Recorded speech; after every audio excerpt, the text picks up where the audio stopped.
We know surprisingly little about how the first stars and galaxies formed. Webb will answer this question for us. It will tell us really how long it took after the Big Bang for stars to form. So for context, the Big Bang we think was about 13.7, 14 billion years ago.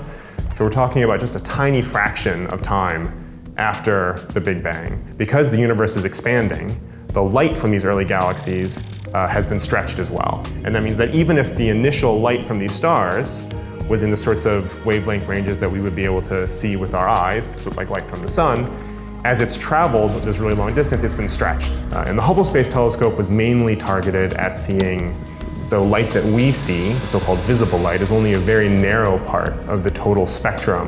Webb, on the other hand, is primarily designed to look at the infrared wavelengths. And so by looking at this deep field, the first image, you can study all of these things at the same time. I remember seeing the Hubble deep field when I was a kid, and this being one of the things that really pushed me into a love of astronomy and towards a career in astrophysics. You know, the idea that you could look at this little tiny piece of the sky and there's just full of galaxies of all these different colors of reds and greens and blues that are going back in time like a time machine. And so I saw this Webb image and I was like, wow, you can do it even better. There must be a kid now that is just mind blown.